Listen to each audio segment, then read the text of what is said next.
Ladies and gentlemen, we are live.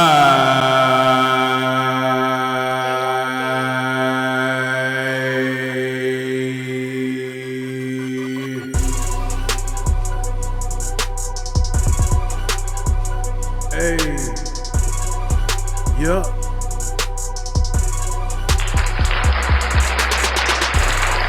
Go ahead and give yourself a pat on the back for showing up today and showing out today. You deserve every penny that you've earned this week, baby.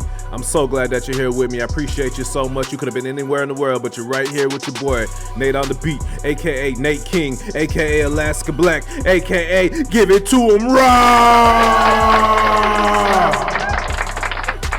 Yes, sir. Hey, man, to all my riders, y'all been showing up and showing out for me. My numbers are going up, but please, thank you. Please continue to show up. Please continue to like, share, subscribe to the video. I mean to the show, you know. And we're gonna keep this thing going real funky, chunky, monkey on them. You feel me?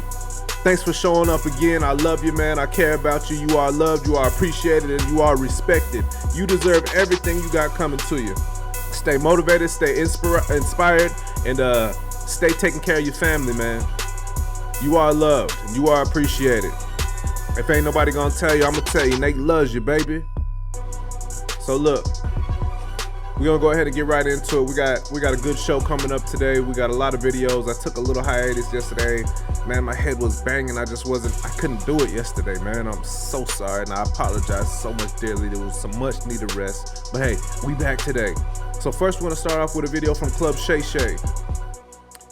Unfortunately, we're not going to be able to show the video because I don't know if Club Shay Shay has copyrights on his stuff or not, but we can show the audio. So I'm going to go ahead and I experienced the same. I'm going to go ahead and let y'all get right into it. All right, let's get it. I experienced the same thing, you know, in another movie that I did where the guy was, I was 17 and he was like. Okay, this is what we got going on today. The beautiful Keke Palmer. She's a lovely young lady. She is lovely. I always like Keke. She was dope. Like 27. You like them older, huh? That's what Michelle said. Oh, no! Oh, Keke. Come on, Keke. It's too soon. No, I didn't. You've been waiting for that. It's too soon, Keke. Oh, my goodness. They don't call you hunky for nothing. You better go ahead. See, Keke, that is too... Come. I did not expect. Oh, Lord. Let me get back. Keke's silly, man. I could tell Keke a real fun chick to be around and hang around, man. I like Keke. Keke dope, you know. She's a hard worker too, man. She's a phenomenal young woman. I like Keke. Next video. Let me go ahead and take myself off the screen. Okay, next video we got some more funny business. And I forgot to let y'all know it is Freestyle Friday. Happy Friday to all the riders. So, Sativa, why did you have your balloon unpops for him? He's handsome, and I was just kind of waiting to hear more. Okay. So, why do we end up popping hers? The tattoos. Yeah. I like Piercings. tattoos. I got some too, but you got some in some areas that I'm not sure my mom would kind of approve. She kind of be like, And I actually have like other things too. Other things like what? Oh.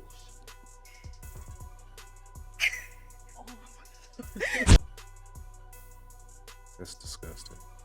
I don't like that at all. I'm not a fan of that. I'm not a fan of women with a bunch of tattoos. I'm gonna be honest with you. That is not appealing to me whatsoever. I love to see flawless skin. If you have one or two small little tattoos, or you got one tattoo that's a decent size, it's all good. But I don't like a body full of tattoos, and I do not like a whole bunch of facial piercings either. Body piercings, I'll deal with that, you know. Just keep it clean. That's all I can say. You know, I don't want to be licking on something and tasting copper and a bunch of old mildew and fungus on your ring. That's disgusting. So I don't really care for the piercings and tattoos. It's just not my thing. I have some tattoos. I only got my ears pierced, but I have some tattoos. You know, but I just feel like it's more of a masculine, manly thing. You know, to each his own, do your thing. but I'm not attracted to a woman with a bunch of tattoos. I'm just not. It just comes off as ratchet and 304-ish and city girl and just not. I like classy women, man. I like the look of a classy woman. I like the personality of a classy woman. So that's just what I like. Next video, we got another pop the balloon. This one's funny though. So the reason why I pop my balloon is because of your feet. Because of my feet. Yeah, they bigger than mine, so I'm sorry I'm gonna have to let you go. First of all, you corner stuff in Walmart doing a balloon pop. I don't give a fuck. I think you're related to Shaq.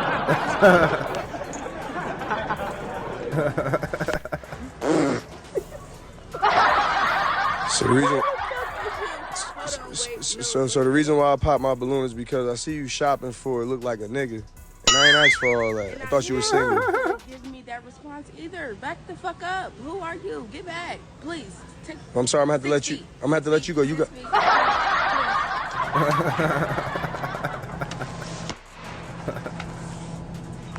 So the reason why I pop my balloon is because I can't get with no girl that drink beer.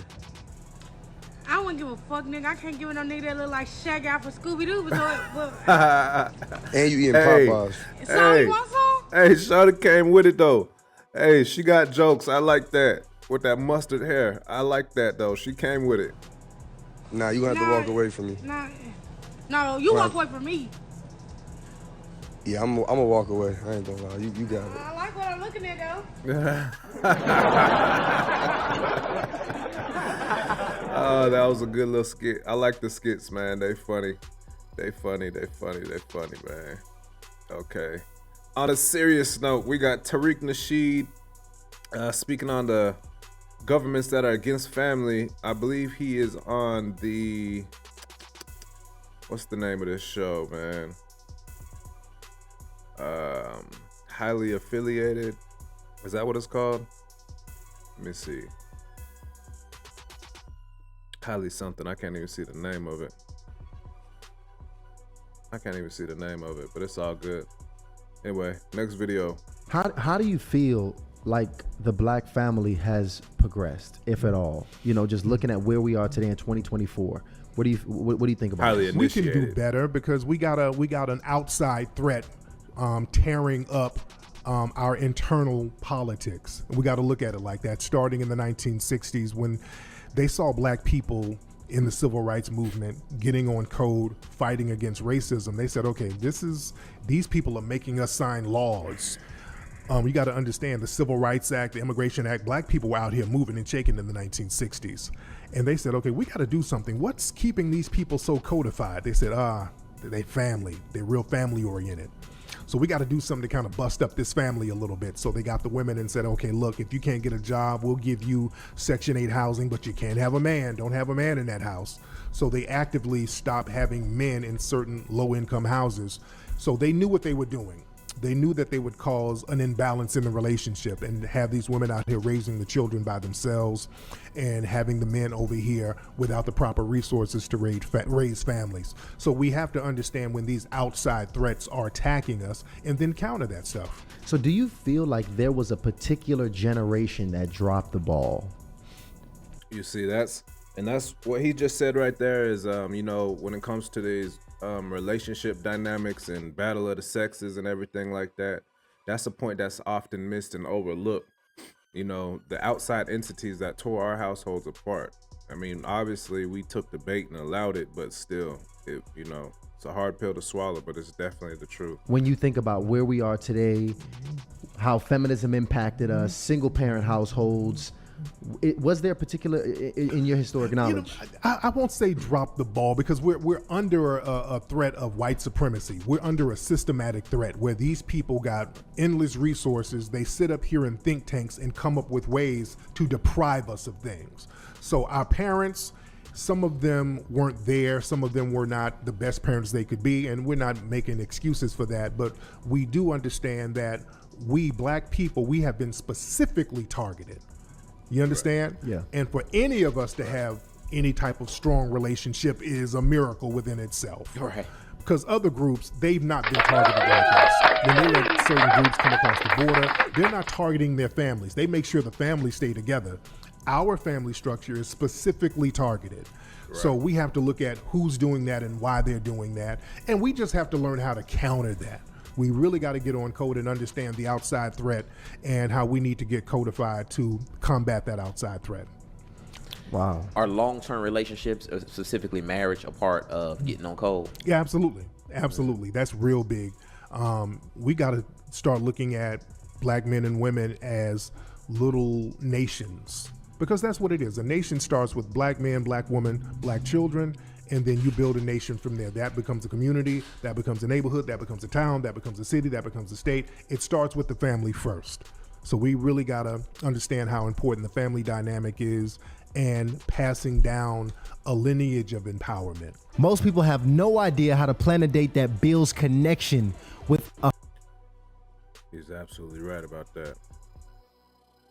He's absolutely right about that. The family unit is, the nuclear family is the most important thing to build a strong nation. Family and unity. Together we are better. That will always be the message. Yes, we have a lot of conversations about modern women and modern men and the gripes that we have with each other, but at the end of the day, my goal is to get people to understand that we are better together, and the things that I talk about that I don't like are things that don't need to be in the community. Now, I am a man, so I often speak from a man's perspective because I date women and I love women and I care about them and I want us to be together. So I often speak on the things that I don't like with women, but at the end of the day, men are not above criticism either. You see what I'm saying? When I see things, you know, videos that men are doing, I'll go over it and talk about it and tell these brothers, get it together, because this ain't it. You making us look bad. You making me look bad. You know, I hold them accountable too. It's just my focus is more geared on the women because that's who I'm dating. That's what I got to deal with. This is my experience that I've been through. So together we are better though, at the end of the day. Important, man. I say this all the time, but we had a very respected guest come on. He's got a church here in Atlanta, Change Church, Pastor Darius Daniels. He did a show with us and sent us a very thoughtful message the next morning, pretty much saying that you guys don't know how deep the work is you're doing, because all of our deepest traumas are connected to a relationship. And not even just that, these relationships are also linked to what is going to free us and take us to that next level, getting this part of life down pat and getting it together. And when you consider just where we are just as a culture right now, it's especially when you look online, it's not in the best place. You know, we seem very cynical about our intentions. We seem like we're in to take or to get more so than to give and to serve one another. And just generally, we're in a very unhealthy state regarding long-term relationships between one another. What do you think is the solution to, you know, getting us back on track to where we can have genuine love and genuine intentions between men and women? Hardly. Well, you got to look at the propaganda that's hitting us. We're getting hit with a propaganda mill like crazy. The corporate structure, what do they promote as far as relationships, especially with black men and black women? Most of it is transactional. You have the city girl mindset. Let me get all the money I can from these dudes. Right. And then you tell the dudes, trick your money off, pay for what you need, and then go about your business. So it's a trick whole relationship type of mindset that's promoted to us. And that's never going to be conducive for long-term empowerment. So we have to get out of this transactional. I find it highly disrespectful. I never get that in person, but online you'll see that. You know, on dating apps you'll see that, where women are basically asking you to spend money on them and trick on them, and they'll say it in so many ways. Take me on a date, be a generous man, send me a cash app. They'll say it in so many different ways where it's just like, yeah, you want to be the hoe and you want me to be the trick, and I'm not going for it. Thing all the time, and focus on long-term relationships, building with somebody who you have a real compatible spark with. so that you can raise your children in a constructive manner, so you don't have stepmamas and stepdaddies and all of these people all over the place, which is nothing wrong with that because you've had step-parents who did the right thing. But we do need to have our relationships strengthened, so we have to ignore a lot of things that's thrown to us by the dominant society. That's one thing. We have to ignore what's coming to us from the corporate sector because they promote a lot of degeneracy in the form of empowerment, because what they'll do, they'll get some of these female rappers to rap about, I'm getting money from this dude, getting money from that dude, and they'll say that's empowerment. Right. You understand? That's true. Right. And they'll bring these people to the White House. That's why, you know, Kamala Harris and those guys, and they'll bring Sexy Red and say, hey, this is women empowerment right here. You see? So, and even dudes, they'll get dusty dudes who are mush mouth and can't articulate nothing and say, hey, let's sit down with this mush mouth rapper and have him talk about economic policies. Right. So what they bring from the corporate structure to us, we have to reject. We have to get back into the grassroots of networking with each other. We got to start connecting with each other, saying, hey, let's get together. Let's meet like-minded people. Let's build with like-minded people. Let's be constructive. Let's sit down and figure out what we need to do as a community to build something up, and we'll take it from there. But we have to control the narrative. It's very important. And that's what I do, why I do what I do. That's why I do movies like Microphone Check. I felt the hip hop narrative that was told by the corporate structure was not being honest about the origin and the reason of hip hop. So I said, we need to get our money together and let's tell a story about our culture in our own words to combat all of the lies that these people are saying about us. We have to get on that vibe all across the board. There you go. Facts. And shout out to Hardly Initiated. That's a dope podcast, man. I'm gonna have to check some more of their videos out. And Tariq Nasheed, man, he to go to this this black culture conversation, man. You know, he's the GOAT. He done put Hidden Colors together, the series, and that was something that really woke my eyes up. And as far as black culture goes, some of our history, just things that were actually more important to me than I ever realized. And obviously, I was young. I was in my 20s when I first started watching that. But that woke me up to a lot of things, man, that I wasn't really aware to. And I really appreciate Tariq Nasheed for those videos, man. That brother right there is the GOAT of this black conversation, man. Like, he really is, bro. Much love to Tariq, man. We appreciate you out here. Keep doing your thing. If you ever see this video, man, salute, brother. Okay? And he expounded on some very important points right there as far as the black community goes. And, you know, people often wonder why I'm so harsh on female rap music. I can't stand it. I can't stand it because women, in my opinion, are very impressionable. They're followers by nature. So when they see one woman doing her thing, you know, at the top of the rap game, if it's Meg Thee Stallion, if it's Nicki Minaj, if it's Cardi B, if it's whoever, they're going to follow her lead, support her lead, and whatever she say, they're going to take it as law, as if it's God speaking through them. And they're going to follow that because they're very impressionable. They follow like crazy, bro. Women are followers by nature. You know, so when you got the city girls coming out, you know, when you got Sexy Red and they're making all these derogatory songs that are so negative to the woman's mind, and they eat it up and play it and blast it, be riding around the city screaming it at the top of their lungs, the gorillas, F and F, you know what I mean? Like, bro, this is not good for our community, for our women. We need our women to be on code more than anything. More than anything, we need our women to say no. We love our black men. We're here for our black men. We support our black men. We don't want our black men in prison. We don't want our black men gone in a casket. We don't want them getting executed out here in the streets. We don't want them harming each other. The more love we have in our community, the better we'll be. And women are the nurturers of society. So we need that love from our women, man.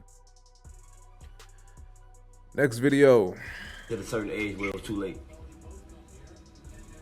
Right. I mean, you know, it's like when being enough of it, man, and coming from where we come from, you know, that Midwest up north, that's normal.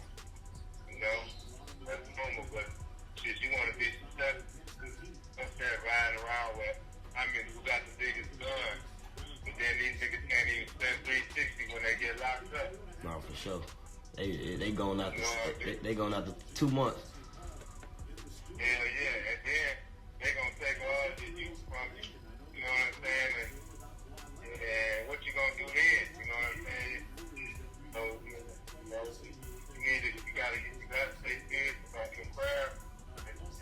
about getting them endorsement deals to get away from all that teaching and shit, man. But that shit don't pay no bills.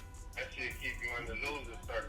You know what I'm saying? To keep you down in the street. Some people scared of that shit. Yeah. And the way the generation is, right now, it's crazy. You know, back then you can make a phone call and stuff be over with. It's like they don't even respect no big homies no more. Like it's crazy. Well, you know, it ain't no real big homies around with enough influence. Yeah, you ain't lying. I think they'll respect the big homie if he's really the big homie. You know what I'm saying? But you got a lot of big homies that's rap. You know what I'm saying? Hey man, you just hit it right on the head. They be feeling like they told a long time ago it don't count. Yeah, I mean, shit, you told. God, hit it right on the head. Everything you did good is water under your bridge now. That don't mean nothing. You know what I'm saying? Yeah, you know, but at the end of the day, though, brother, it's good to hear from you, man, and I'm glad you're talking to my youngster, man, because I'm really trying to do the best I can to raise him here. And I know you really know how that is, being your father is time, too. It's the same situation. Right. You know what I mean? So anytime he around me or anytime you need me, I'm here. I got him. Like before we even spoke, I already had his back. You feel me? So, you know, he 10 toes with me. Yeah, Dirk like one of the solidest ones, and we stay on him how he be on your son. Like we just be talking to him the same way. So we been met him everything. You know what I'm saying? We keep him on the same path. When we tell him, yo, this, that, you know what I'm saying? Same shit. Yeah. See, that's what's up, man. Because we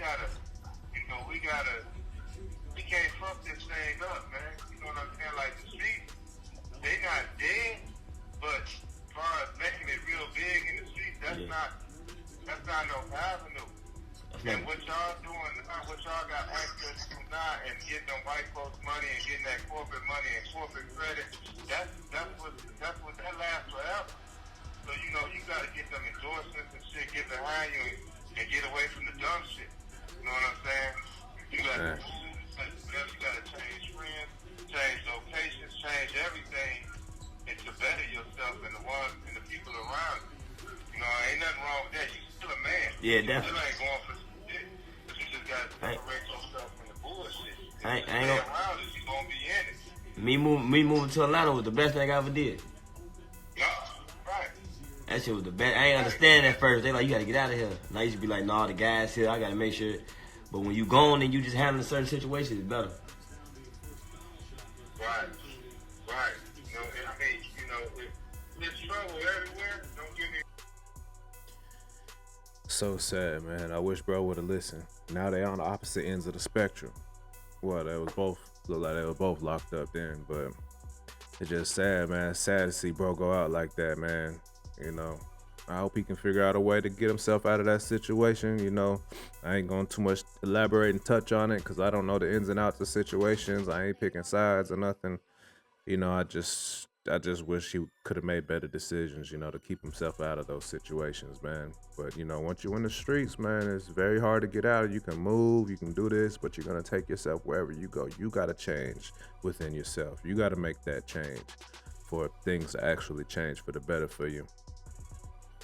Okay, so next video. Fucking puppets, man. They're puppets, and okay, so this video is a video of Joe Rogan, so I'm gonna go ahead and put myself big on the screen. First, I'm gonna show you what we going over. Let's see. Who is he talking to? Okay, he's talking to these brothers here. Basically about the COVID jab. That type of stuff. So let's see what they're talking about. people are fucking puppets, man. They're puppets, and they willfully, gleefully repeat these narratives. Yep. And instead of saying, well, where did you get that information? Who are you talking to? Let's find out if that's correct. Why does the World Health Organization think it's 3.4%? Is there any nefarious intent behind this whole idea of it killing everybody that's forcing some enormously profitable venture, like forcing everybody to take these fucking new vaccines that you guys developed? Right. Like, could that be factored in? Maybe. Well, no, you only hear that it's factored in once everybody's profited and got out, including Bill Gates. Yeah. Bill Gates, who's on television telling everybody get the vaccine, you won't get COVID, and then afterwards, it didn't work. After he had unloaded all of his stock, he wasn't effective, and it turns out COVID wasn't as bad as we thought it was. Well, you guys are really responsible for a bunch of people taking a medication that was unproven. You're responsible for all the side effects. You're responsible for all these, and you're responsible for fear-mongering, lying, closing down businesses, ruining economies, changing the political structure of the country. They need to be held to account. I'm not going to forget this, and a lot of other people want. People's lives were destroyed, and it is. I mean, there needs to be a reckoning. Elon recently said that his pronouns are still prosecute Fauci. I love it. I love it. And he has a real possibility of making an impact. Yeah. Oh yes, he does. I mean, they listen to him. Yeah. Well, I think when it comes to the economic side of it, I honestly think out of everything, the jab notwithstanding, just strictly from a top-down perspective, those guys, I mean... It's the most immense transfer of wealth in modern history. Amazon, Walmart, eBay, all these motherfuckers cleaned house. And you know what shut down? In Spokane, we lost White Elephant. This guy had started in the 40s after World War II. He would buy surplus and put it in this store. He had fishing lures for 30 cents, fucking Transformers from the 80s I was buying in 2000 and selling them on eBay. Had all kinds of shit there. And he went out of business because he had to close his doors. Everything. You Restaurants in California and you can't even go to fucking Walmart at 2 in the morning like we did. Like everything's closed now at a certain time compared to where it was. Everything's changed. Well, that's important because the coronavirus doesn't stay up. It doesn't stay up. That's it right. goes to sleep. And it doesn't exist when you walk to your table and sit down. All the homeless people need a place to hang out, and so Walmart parking lot at 2 a.m. That's when they show up. I meant actually the opposite. The coronavirus comes out at night, but it doesn't even. It's like the whole thing was so dumb because then they allowed Black Lives Matter protests. Like, what about 6-foot distancing? Everybody's breathing. They're screaming. And they're all yelling down the street. And you guys think that's not going to spread it? Right. Man, they made some great points on that one. They made some real good points. People call it the scamdemic, and I completely understand why. I completely understand why, man. So that's the show today, y'all. I appreciate everybody for coming, man. Y'all are the goats. Y'all are great. Please like, share, subscribe, and comment to the video. Sorry, I didn't know how to echo up. Please comment to the video, like, share, subscribe. You know, and we're gonna be back later on today. I got a couple ideas on what I want to go over this evening when I return. And I gotta go hit the gym, pump that iron. You know what I'm saying? Gotta get my muscles up. I'm still 200, you know, but I could be bigger, I could be better. I got a couple things I'm working on right now, so I'm trying to put a couple more pounds on. Hey, man, Freestyle Friday. This was amazing. This was a lot of fun. I had a very good time today, man. I appreciate everybody for stopping by to check on me, see what's going on. I appreciate all the Cash Apps. Hit the Cash App, $, the number 1, Nate King, NATEKING. And we will be back later. Hopefully I'll be able to do what I want to do. If anything happens, I'll make it up on Saturday. But hopefully we'll be back today so I don't got to do that. I usually try to take my weekends off and decompress and decompose and not decompose, but you know what I'm saying? Just take a load off, man. Enjoy myself. You feel me? I be working hard, man. I work hard, man. You know, send the Cash App, man. Help keep the lights on. Help keep this thing going, man. You know, I'm trying to get to 10K subscribers. You feel me? I'm at 111 or 12 right now. We just getting started though, baby. This is just the beginning of this. The Ginbin, you dig? So, hey, man, come back. Come check me out later. Be looking for me. Please subscribe to the channel. If you don't do anything else, subscribe, man. Send a like, send a dislike. Just let me know you in the building, man. Let me know you checking me out. Leave a comment. Let me know how I'm doing. Let me know what you like. Send me videos. You know, check the description. You know, if you want to check out any of the content creators, you know, I always leave the hashtag or who they are and all of that so you can find them. But hey, man, I'm up out of here, baby. I got some things to do. Peace.